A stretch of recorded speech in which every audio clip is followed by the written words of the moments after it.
We just want you to know we're behind you. Yes. And that we support you. We support you 100%.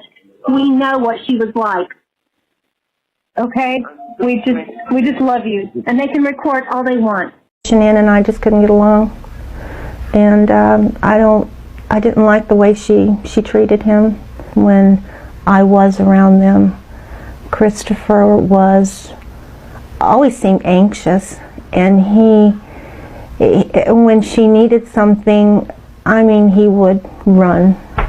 He wouldn't walk, he would run, he would get it. He just always seemed to be right there at her beck and call. For 7 years, she remained in the shadows, the mother of a man who ended his own family, the woman whose silence had been deafening. But then, a single phone call, a voice that had never spoken publicly, pierced the quiet. And in that voice, the world heard something shocking. "We know what she was like," she said. We just want you to know we're behind you. Yes. And that we support you. We support you 100%. We know what she was like. Okay? We just love you. And they can record all they want.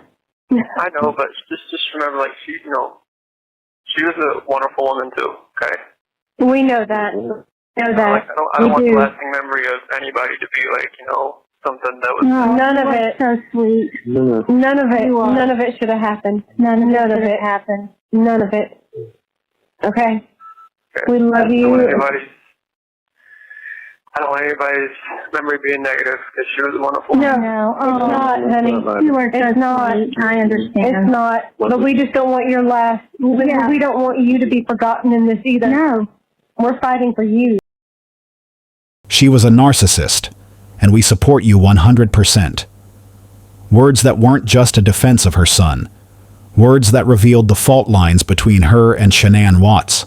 Lines that had been drawn long before that summer of 2018. A mother, a daughter-in-law, two women in a collision of love, jealousy, and unspoken resentment. The call didn't just shock the world. It exposed the fractured heart of a family consumed by secrets. Tonight, we'll go behind the voice, behind the anger and the loyalty, to explore a mother who chose her son over her daughter-in-law. We'll ask the questions no one dared to. What did she really think of Shanann? How did her relationship with Shanann shape the man who would take them all? And after 7 years of silence, is this confession of support the truth, or the final layer of denial? For 7 years, she had stayed in the shadows, the mother of a man whose name became synonymous with horror, whose actions left a family broken, a nation stunned. The world heard little from her, except whispers, rumors, and the occasional denial. But then, a single phone call changed everything. Her voice was calm, deliberate, almost rehearsed. But underneath it lay layers of emotion, pride, fear, anger, and loyalty. "We know what she was like," she said. "She was a narcissist, and we support you 100%. Those words struck like a lightning bolt.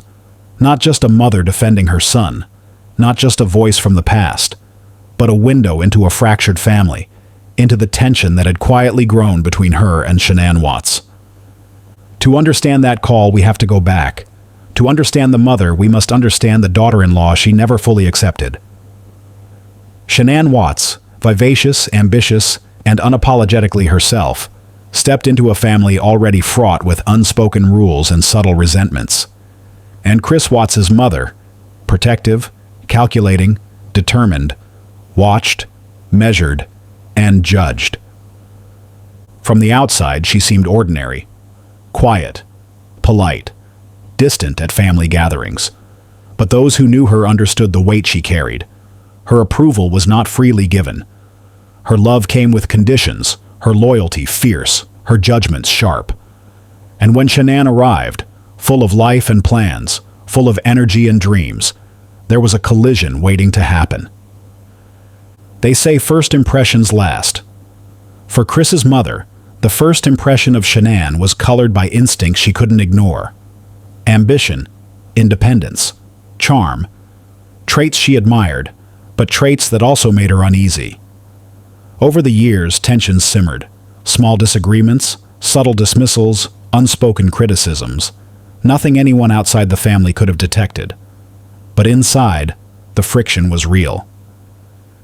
Shanann, for her part, sought acceptance. She tried to connect, to bridge the gap, to be part of this family. But the mother's loyalty to her son was unwavering, and for Shanann, that loyalty sometimes felt like rejection. There were smiles at dinner, polite conversation, but underneath it, the undercurrent of judgment remained. And Chris Watts, caught in the middle. His mother's influence, Shanann's expectations, a pressure he would never fully admit, even to himself. And then, the world changed on a summer morning in 2018. Chris Watts committed an unthinkable act. The family vanished. The media exploded. Police investigation ensued. Every detail dissected. Every lie exposed. And all this while, his mother remained silent, waiting, watching, protecting her son, as only a mother could. 7 years later, that phone call finally broke the silence. The words, sharp and shocking, confirmed what some suspected. Her son was her priority, above all else. We know what she was like. She was a narcissist, and we support you 100%. What did she mean? Was it guilt masked as loyalty, deflection, or an honest reflection of her view of Shanann Watts? And how did that view shape the man who would destroy them all? Experts say mothers can enable, protect, and sometimes blind themselves to their children's darkest impulses. In this case, her loyalty may have crossed a line that history will never fully understand. What was her role in Chris Watts' psychological world? What seeds of approval, what whispers of dismissal, had sown the path to tragedy? These are questions that will linger long after the call ended. The public reacted with disbelief. Social media erupted. Shanann's friends and family recoiled at the audacity. But for the mother, there was clarity in chaos. Her loyalty had never wavered. And in those words, we hear not only a defense of her son, but a glimpse into a family torn by invisible lines, a mother and daughter-in-law who never found harmony, and a man caught between the two. This episode will peel back the layers. We will examine her life, her influence, and the complicated, often invisible relationship with Shanann. We'll hear the nuances of the phone call, interpret the unspoken, and follow the echoes of 7 years of silence that finally erupted into confession. And as we listen, we must ask ourselves, can loyalty to a child excuse the loss of life? Can silence and protection become complicity? And what, if anything, could have changed the course of that summer in 2018? For 7 years, she spoke only to herself. And now, the world has finally heard. But the questions remain. And the pain, the grief, and the fractured love, they linger, unanswered in the shadows. For years, she was invisible to the world, the mother of a man whose actions would shock a nation. She watched from the sidelines, quietly, carefully, always measured. 7 years would pass before anyone heard her voice. 7 years before the world glimpsed the layers of loyalty, fear, and protectiveness that shaped the man her son became. Chris Watts' mother had lived a life defined by control and careful observation. She demanded respect, expected obedience, and measured her love in quiet, deliberate ways. Those who knew her understood she was not someone to be trifled with. And then came Shanann Watts, vibrant, ambitious, relentless, and alive in ways she herself never allowed. From the moment Shanann entered the Watts household, a subtle tension began. Smiles were exchanged, words carefully chosen. But beneath it all, an invisible line had already been drawn. Shanann's energy was infectious, her confidence disarming. But to Chris's mother, that energy was a threat, a disruption to a world built on careful rules, invisible loyalties, and the unquestioned primacy of her son. It was a silent war, waged in small gestures, a critique here, a cold glance there, smiles that never quite reached the eyes. The family dinners, once ordinary, became arenas of tension. And in the center of it all stood Chris Watts, caught between a mother whose loyalty was absolute, and a wife whose ambition and charm could not be ignored. To the world, she remained quiet, A background figure, polite, composed, protective of her son in ways no outsider could measure. But inside, every decision, every glance, every word mattered. She was shaping the environment that her son would inhabit, unknowingly molding a man who would later commit acts that no one could imagine. Shanann Watts, for her part, sought connection. She reached out, she tried to bond, she tried to earn approval. She wanted to belong, to be accepted by the family she had married into. But for Chris's mother, acceptance came on her terms. Every attempt by Shanann to integrate was filtered through the lens of scrutiny. They were two strong personalities occupying the same space, each with their own expectations, fears, and desires. Shanann was ambitious, full of dreams for her family, her children, her career. Chris's mother, protective and calculating, saw a threat. Subtle, quiet, but undeniable. And Chris? He never voiced it, but he was aware. Torn between the two, trapped in the middle, navigating unspoken rules that he had never agreed to. It wasn't open hostility. There were no screams, no confrontations, only a constant undercurrent of tension, like a storm waiting to break. Every family event became a delicate dance, every conversation a negotiation. What outsiders saw as polite smiles masked a network of judgments, alliances, and silent battles. And in those years, a psychological environment was being formed, one that would shape decisions, loyalties, and ultimately tragedy.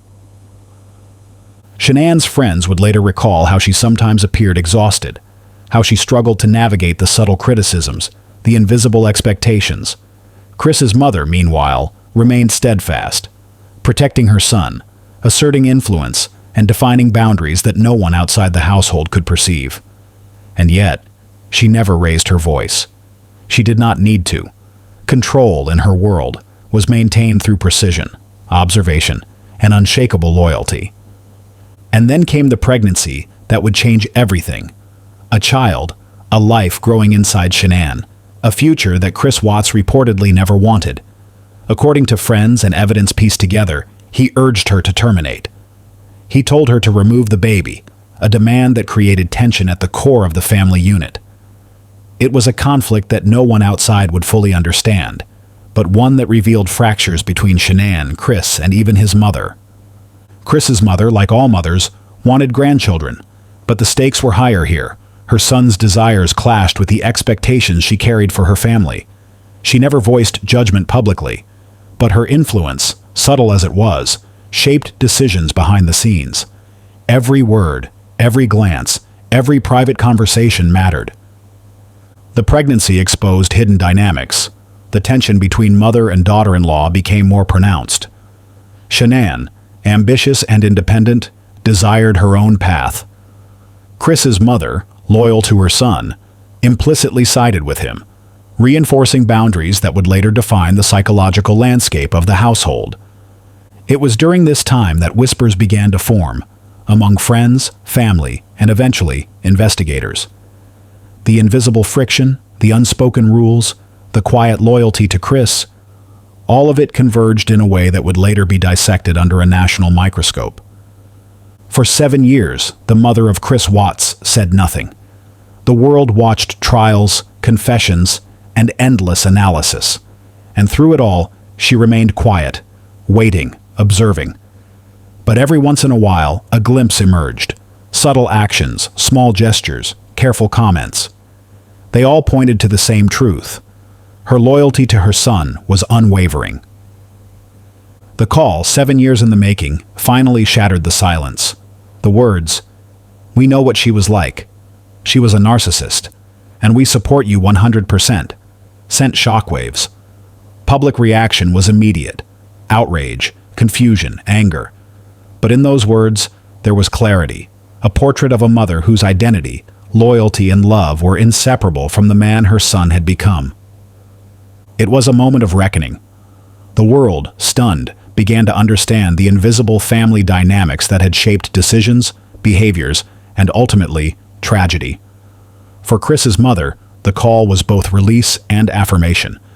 She had protected her son for years, silently, strategically.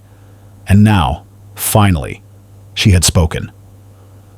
Psychologists analyzing the phone call point to the complexities of maternal influence. Mothers can enable, blind, and protect, even when doing so allows harm to persist. In this case, her loyalty may have crossed into complicity. Not legal, not criminal, but psychological. She created a world where her son's desires and fears were protected at all costs, where boundaries blurred, and where tragedy became inevitable. Experts dissect every word, every pause, every nuance. Her loyalty is absolute, one says. Her influence invisible, but profound. And they ask, could a different relationship, a more balanced mother-in-law bond, have changed the path of history? Or was the outcome inevitable, shaped by layers of silence, judgment, and unspoken rules? The call, analyzed in its entirety, reveals subtle truths. A mother who never lost sight of her son, a daughter-in-law caught in a battle she never knew she was fighting, and a man trapped between them. It is a portrait of human complexity, of love and loyalty, of unseen battles fought behind closed doors. As the call ends, we are left with haunting questions. Can maternal loyalty excuse the unimaginable? Can silence, protection, and love become a force that shapes tragedy? For 7 years, the mother watched. For 7 years, she waited. And now, she has spoken. The world hears her words. But the echoes linger, the tension, the friction, the unspoken battle between mother and daughter-in-law, between loyalty and morality. And perhaps the most chilling question remains. How much influence did this unseen figure have over the choices that led to that fateful summer of 2018? In the shadows, families carry histories, battles, and loyalties that outsiders will never understand. In this family, those shadows created ripples that would shatter lives. And as we close this chapter, we are reminded. The story of Chris Watts is not just the story of one man's actions, but of a mother's loyalty, a daughter-in-law's ambition, and the fragile threads that tie them together. Chris Watts grew up in a household where obedience and loyalty were non-negotiable. His mother's presence was invisible to the outside world, quiet and composed. But within the walls of their home, every action, every word, every glance was measured and accounted for. Love was a currency, earned carefully, rarely given freely. From an early age, Chris learned the patterns: loyalty to mother above all else, conformity, and careful management of perception. Mistakes were not punished openly, but consequences were implied. A coldness, a withdrawal, a subtle recalibration of attention and care. He learned that survival in his family required awareness, restraint, and above all, protecting his mother's vision of her world. When Shanann entered his life, vibrant, ambitious, and unfiltered, Chris found himself navigating two worlds: the expectations of a mother whose loyalty was absolute, and the desires of a wife whose energy was unstoppable. The collision of these worlds began silently, subtly, shaping the man he would become. Friends and family noticed changes in Chris after Shanann's pregnancy, particularly his frustration and detachment. He reportedly did not want the child, urging Shanann to remove it. His mother, while never publicly commenting, implicitly aligned with him, reinforcing boundaries that isolated Shanann emotionally and psychologically. The tension within the household was invisible to outsiders, but palpable in every interaction. Daily routines became strained. Family dinners, conversations, and weekends were filled with subtle power plays, silent judgments, and calculated behaviors. Chris grew adept at compartmentalization, managing his mother's expectations while navigating his wife's ambitions. It was a tightrope walk that left little room for honesty or vulnerability, and the pressure quietly eroded his emotional stability. Psychologists reviewing the case note that Chris's environment created conditions for isolation. A dominant mother, a wife perceived as challenging, and his own desires and insecurities. Together they formed a psychological pressure cooker. Every choice was influenced by a fear of disappointing his mother, losing her approval, or failing to meet unspoken standards.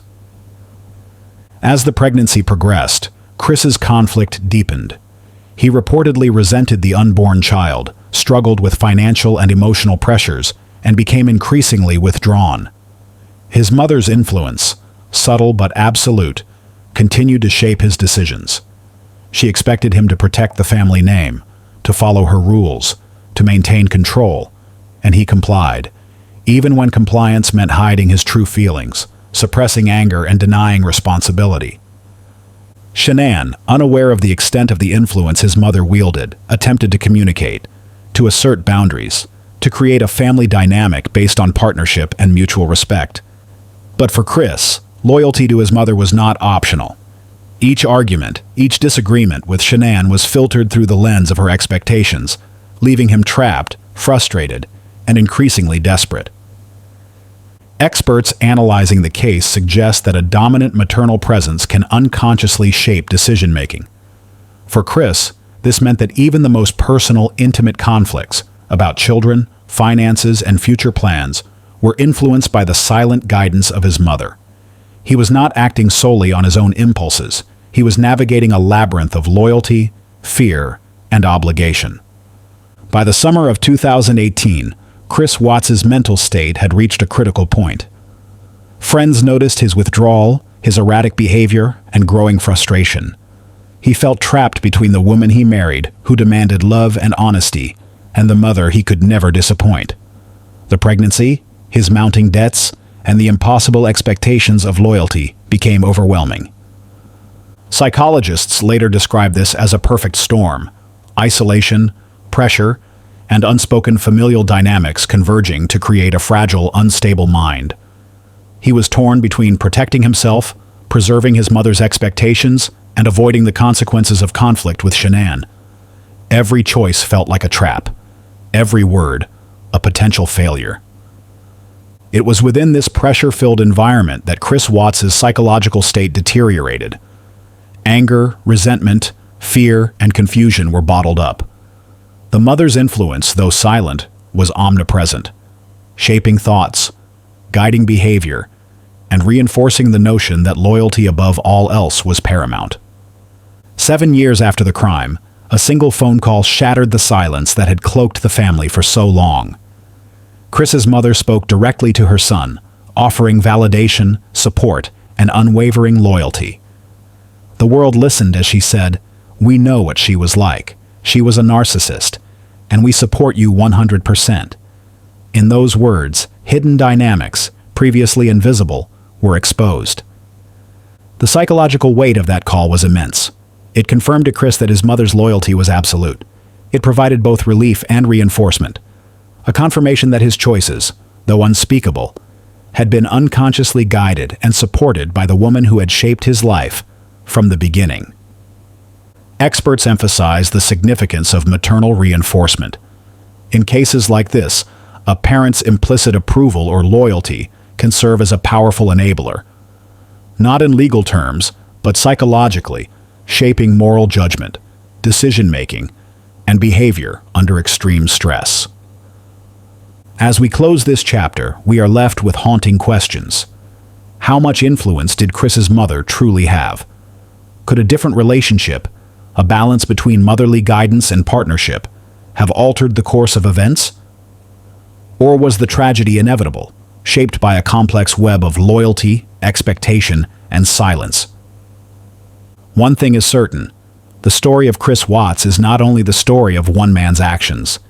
It is the story of a mother's invisible hand, a silent presence that shaped a household, guided decisions, and left a legacy of tragedy. And in that silence, the lines between love, control, and loyalty became terrifyingly blurred. In the shadows of family loyalty, morality can fade, and the consequences are often catastrophic. And as we prepare to explore the next chapter, the question remains: how much of Chris Watts's path was his alone, and how much was written by the invisible force of his mother's influence? 7 years had passed. 7 years since the world watched Chris Watts plead for the safety of his family. 7 years since the children's laughter had vanished from the Watts home. 7 years of silence punctuated only by headlines, speculation, and unanswered questions.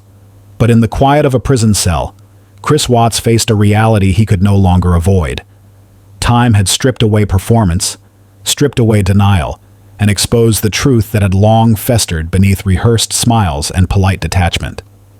The confession came not in a courtroom, not in front of cameras, but over the phone, in a voice heavy with the weight of years, guilt, and a complicated mixture of defiance and resignation. "This nightmare has to be over for everybody," he said. This is what I'm gonna do. This nightmare has to be over for everybody. No. You have to remember, we're strong. I know. This is my decision, though. But don't ever confess to something you didn't do. I know, but this is my decision, though. This is all me, okay? I was not pressured into anything. This is my decision. Those words were not just for himself. They were for the victims, for the public, for the family that remained, for the world that had demanded answers. And yet the way he spoke carried a deeper resonance, a subtle acknowledgement that some nightmares are not so easily contained, that some consequences extend far beyond the reach of time. Chris spoke of the past with meticulous detail, recounting moments that now seemed surreal because they were ordinary at the time. He spoke of the tension with Shanann, the unwanted pregnancy, the choices he had made under invisible pressures, and the influence of his mother, a voice that had guided him, shaped him, and in ways he admitted even to himself, constrained him. Each word was laden with emotion, not theatrical, but raw and unpolished, a glimpse into a psyche that had long been hidden behind rehearsed smiles and public performance. He admitted that he had never wanted the baby, that he had pressured Shanann to remove the pregnancy, that he had struggled with resentment he could not articulate, and that the cumulative weight of expectation and fear had driven him down paths he would later regret for the rest of his life. And yet, even in confession, there was an element of detachment, a haunting calm, as if the years of reflection had not fully bridged the gap between empathy and self-preservation. 7 years, he said quietly. I've carried this. Every day, every hour, every thought. It's been with me. His words were not loud. They were deliberate, intimate, a confession whispered across miles, yet broadcast in their significance. He detailed the moments leading up to the tragedy, the thought processes that had clouded judgment, and the cold, mechanical way in which he had carried out actions that would irreversibly change lives. The truth, he revealed, was as methodical as it was devastating. Throughout the conversation, he returned again and again to one question: is the nightmare really over? There was a subtle panic in that inquiry, a desperate need for closure, for absolution, for reassurance that somehow, 7 years later, the world could move forward without him defining it forever. He spoke of remorse, of shame, of the haunting echoes of choices that could never be undone. Every statement was layered with self-awareness, yet impossible to separate entirely from rationalization.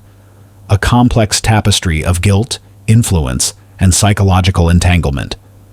The confession also revealed nuances about his relationship with Shanann's family, his attempts to conceal, to justify, and to survive. He admitted mistakes, admitted truths, and admitted to the hidden pressures of familial expectation, particularly from his mother. Each revelation added depth to the narrative, illustrating a man who was not simply evil in the popular sense, but profoundly conflicted, deeply influenced, and ultimately responsible for actions that had shattered the lives of those around him. As he spoke, the world listened and waited. Families of the victims, communities, the media, and millions across the nation heard the calm, almost clinical detailing of a life once normal, now forever marked by tragedy. The confession was both cathartic and horrifying. It offered clarity, but demanded contemplation. It revealed a man shaped by circumstance, choice, and hidden pressures, yet it left no question about culpability. Responsibility, he acknowledged, lay squarely with him. And then, finally, the heartbreak. I wish I could take it all back, he admitted. I wish I could change everything, but it's too late. The words hung in the air, unembellished, stripped of pretense. There were no excuses that could undo the damage, no gestures that could restore the lives lost, no reassurance sufficient to erase the consequences. It was the raw, devastating weight of accountability, confessed 7 years after the crime, that had captivated, horrified, and haunted a nation. As the confession drew to a close, the question returned. Is the nightmare really over? It was rhetorical. The answer was not simple. For the public, for Shanann's family, for the children who would grow up in the shadow of absence, the nightmare lingered. But for Chris Watts, the confession was the closest he would come to reconciliation with himself. A forced acknowledgement of deeds that could never be undone. A psychological confrontation with the man he had been and the man he had become. The voice faded. The years of silence, the denials, the rehearsed performances. They were over. Yet the emptiness left behind was not something that could ever be fully filled. The tragedy, the heartbreak, the lost lives, the shattered family, they remained, etched into history and memory, a stark reminder of consequences beyond comprehension. The confession marked an end, yes, but it was a conclusion steeped in sorrow, reflection, and unrelenting grief. And as the world absorbed the final words, the chilling reality became undeniable. Some nightmares, no matter how long they are suppressed or confessed, never truly end. They persist, not in the actions themselves, but in their echoes, in the memories, in the questions, in the families left behind, and in the quiet moments when the full weight of what happened finally lands. The nightmare might be over for the man who confessed, but for the world he shattered, the echoes would never fade. I'm so happy to hear from you. Can you hear me okay? I can hear you great. We love you. We believe you. Chris, I love you. Happy Thanksgiving. And no matter what, we believe you and we want you to fight, no matter what. If a lawyer comes up to you, take it. Take it. Okay, we'll slow down. We'll slow down. We'll slow down. I know we only got a few minutes. I know. I just want to get everything we need to get out to you. This is Joanne. I love you and I believe in you wholehearted. We all do. We all do. And you were railroaded. Oh my goodness. We love you. We love you, Chris. We love you. Love you too. We love you more than anything. We're all okay? right. We're all right here. We're right here and don't you give up. I got to calm your mother down a little bit. Okay. Hey, Yes. hold on. I'm trying to get.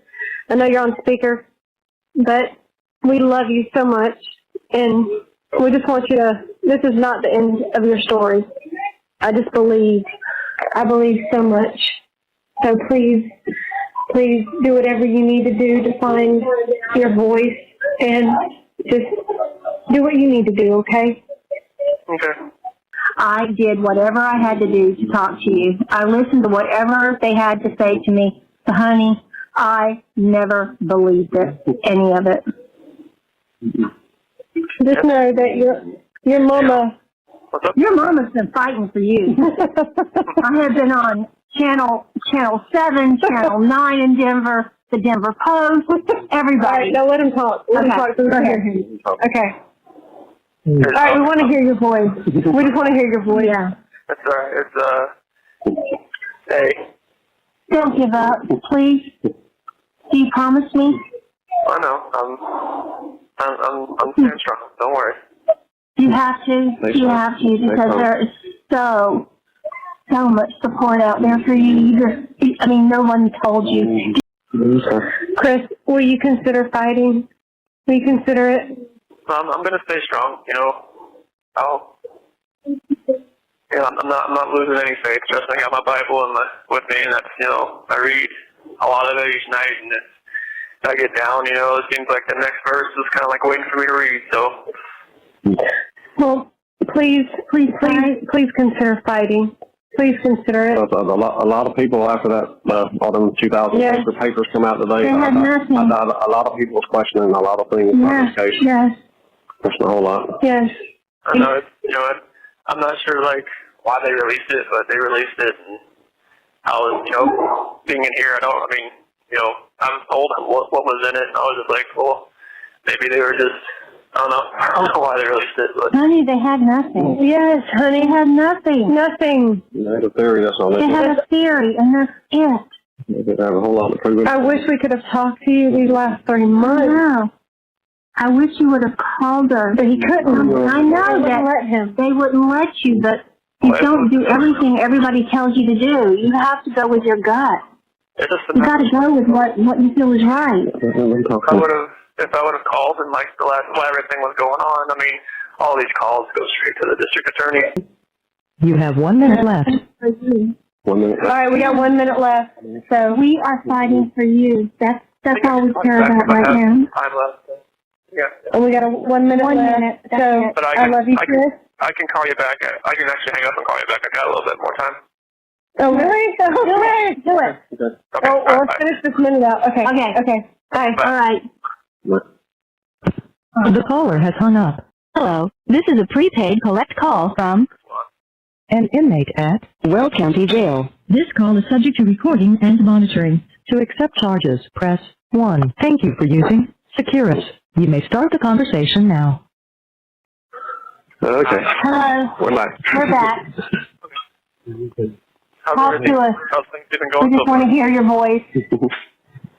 How's the Thanksgiving going so far? Well, We're just cooking. it's cooking, and it's so good to hear your voice. You know, Yeah, it doesn't matter about anything else. nothing matters. You don't know how happy your mother and your sister were last night when we got back. Oh my gosh! I finally went to sleep. I haven't been able to sleep. You know, I've worried so much about you, and And then God, you just don't know how much you're loved. You just don't. You might have had happy tears for a change. I did. Yeah. I'm glad I was, Feel so happy. like, I can only have my hour out each day, so it's kind of like where I'm kind of forced to, if I'm going to call us, like, Oh, and Sigrid said to tell you, I love you, I support you. Mark says, I love you, I support you. Kim Kaufman, she has been an advocate for you. She says, I love you, support you. There are so many people out here that just love you and support you, Chris. I can't even tell you how many, all around the world. Thousands. Thousands, and thousands. yeah, So many people. I've gotten a few letters from friends, so it's been good. You touched, Bobby Sparks actually reached out to me too. Between JP and Bobby Sparks, they both reached out. They love you. They support you. Everybody, no matter what, it doesn't matter. But they love you, support you. Yeah. So I just want you to know. And we that. know the truth. I'm glad those people, still have friends out there. That's good. Yes. Yes. You got a lot of people that care about you out there, buddy. Yes. So many. So many people. What are they serving you today? Is it anything good? Oh yeah, it was lunch was great. It was Really? yeah, they had turkey. Oh, wow, cool. Have money on your commissary still? Was it odd? I've used it all just because I didn't know how much I was gonna I know I can't Good. transfer it, and I knew Use that. it. Yeah, use it all. Use it all up. Much longer. So We'll refill it when you get to the next place. Yeah, whenever, you have to let us know what to do, though. I think it's even easier than this one because I think Amy was telling me that you just kind of go Colorado USB and it kind of does it in my name, and then you can set up a phone account and you can do all kinds of stuff once they figure out where they're going to put me. Once you get wherever you're going, let us know what you can have in there so we can send it to you. Yeah, because I wanna send you a book every month, and there's a lot I wanna do. So just let me know what we can do and what we can't do. Okay, yeah, they'll tell me what I can have with me and what I can't. So I know, but will you fight? I'm gonna stay strong. Don't worry. I'm not going anywhere. Okay. Well, we know you're not going to. We know that part, but We want you to will fight you this. fight this? Well, but are you willing to talk to an attorney? If we get one set up. If we can get one set up to come see you, will you talk to them? I mean, They aren't to talk to them. I'm probably not going to be here much longer. I know that. I know But that. when you go to your next place, I just want to see where I'm going to go. Maybe I'll go somewhere. I mean, I might stay in Colorado. I might go somewhere else. I don't know. So it just kind of depends on where they want to put me. Mm-hmm. Well, just think about it, okay? will you think about it? I just want to get through these. It's the last, 2 weeks has been pretty rough, so it's just kind of like I just want to. Okay. Okay. You just gotta give him time. You gotta give him time. I know. It's a lot. You gotta give him time to get situated and get his mindset. We love you, though. We love you no matter what. I love you so much. I know. I just want everybody's last memory to be happy ones of everybody. They are. They are, honey. You don't have to worry about that. No, you don't. No. Don't even worry about that, dog. Don't worry about that. We're strong. We can handle whatever anybody puts out there. I don't care. I know who you are. I know the kind of man you are. They don't know the person. They don't know you. They don't know us. And there's haters everywhere. But tell you what, there's a lot of support. There's a lot of love too. I've received so many letters from such wonderful people. From all over the place. All over the place. And thousands of messages on my messenger that just support and love you. And ever since the documents came out, there's a whole lot of people questioning a whole lot of things. A whole lot of stuff. I know. Not the whole case. A whole lot of stuff is being questioned. I know. And so do we. I mean, I don't want to get in it on the phone, though. No, just know you got a whole lot of support, a whole lot of love. You better believe it. A whole lot. Even a little bit loves you. You don't love me. But even a little bit loves you. You don't even love me. You try to bite me, don't you? He tries to bite everybody. Yeah, I know. He does. He does. No, just hate that all this. I don't know what to say anymore. I just want you to know we support and we love you, and we will do anything you want. We'll do anything. We'll do it. You ready to take it all on? We'll take it all on. Because that woman in that brought us that victim's rights, so we could get in the courtroom and talk to you. Nothing that she said was correct. We had no idea she was going to say all that stuff. None of it. None of it. If you read that or see it, whatever else. I was horrified when we got home and her trying to talk on our behalf. I text her a message and I said, do not talk on our behalf ever again. I said, this was not the way it was supposed to be. She didn't explain any of that stuff before she got her message. She was going to talk off the top of her head, which I thought she did. Yeah, and she was in the DA's pocket. So. If you ever see the thing, remember what she said, that is not nothing we agreed with. No, none of it. No, it didn't, nothing in the paper was said about what she said, so. No, nothing she said was correct. No. We just felt like we were in enemy territory. That's the reason we used her so we get there and talk. We just wanted to talk to you, and then when you didn't get my letter, that I had overnighted, when you didn't get it till just the other day, I didn't know what to think anymore. I was thinking you just didn't want to talk to us. And I mean, did you ever receive any of our messages? And from Amy and stuff, I know she did. I mean, I guess Amy. I mean, are you still there? It's November 11th, so. But I didn't get it until about, November 23rd, so. I know. You didn't get our letter. And then I didn't know what to think anymore. Yeah. I figured you just didn't want to talk to us. And the attorneys wouldn't let us talk to you. Nobody would let us talk to you. Well, that's pretty normal across the board for, attorneys not letting, people talk as far as that. Everything's recorded and anything's said out of the way, so. Well, there's nothing wrong with just saying to your son you love him, you miss him. I know. That's right. That's. I'm glad you got my letter now, though. Yeah. They don't want to. They didn't want people lose their emotions to just kind of flip out and say, "What happened? What happened?" Stuff like that. Oh, I know, and I know you wouldn't have done that.